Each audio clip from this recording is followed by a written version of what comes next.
10 tahun silam, seorang mahasiswa Universitas Indonesia Anissa Azwar melompat dari angkutan kota dan meninggal dunia. Peristiwa bermula saat Anissa menaiki angkot yang dikendarai Jamal di area stasiun kota Jakarta Barat. Angkot U10 yang dikemudikan Jamal bakal mengakhiri tujuan perjalanannya di Tanah Pasir, Jakarta Utara. Namun, Anissa yang hendak pergi ke Pademangan, Jakarta Utara, baru mengetahui bahwa dirinya salah naik angkot. Saat Anissa menjadi penumpang terakhir, Jamal pun bertanya tujuan Anissa dan memutuskan untuk putar balik ke arah stasiun kota. Namun dalam perjalanan pulang, Anissa melompat, terjatuh dan terluka dari angkot yang ia tumpangi. Saat Anissa melompat, laju kendaraan yang ia tumpangi berkecepatan 30 hingga 40 km per jam. Sehingga Anissa mendapat luka serius dan menghembuskan nafas terakhir 4 hari kemudian di Rumah Sakit Umum Daerah Koja. Dari hasil penyelidikan Kepolisian Resor Jakarta Barat, kesaksian keluarga korban hingga pernyataan kuasa hukum yang mendampingi Jamal, ada beberapa dugaan Anissa melompat. Anissa disebut panik dan takut karena salah menaiki angkutan kota yang tidak sesuai dengan tujuannya, hingga Jamal dinilai tak mengindahkan permintaan korban agar diturunkan di tengah jalan.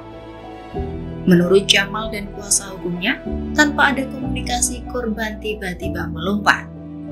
Sang sopir angkutan kota yang ditumpangi Anissa, Jamal, langsung ditetapkan sebagai tersangka dan mendekam di penjara.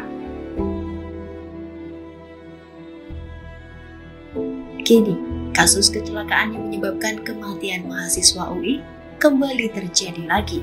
Pada Oktober 2022, Muhammad Hasya Atala Saputra terjatuh saat mengendarai sepeda motornya. Tubuh Hasya kemudian terlibat mobil Pajero yang dikemudikan Purnawirawan Polri Ajun Komisaris Besar Eko Setia Budiwahono, dan Hasya tewas usai kejadian. Berbeda dengan kasus Anissa, pensiunan Polri yang terlibat kecelakaan dengan Hasya lolos dari jerat hukum. Sementara itu, korban yang sudah tiada malah ditetapkan sebagai tersangka.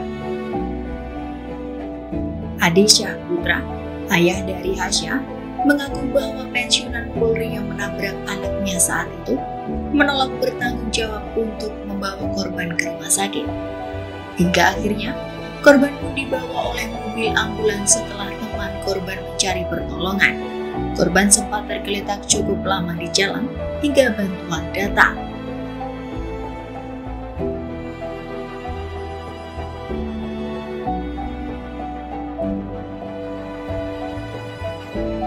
Padahal, menurut pemerhati masalah transportasi Budianto, setiap warga negara wajib menolong korban kecelakaan.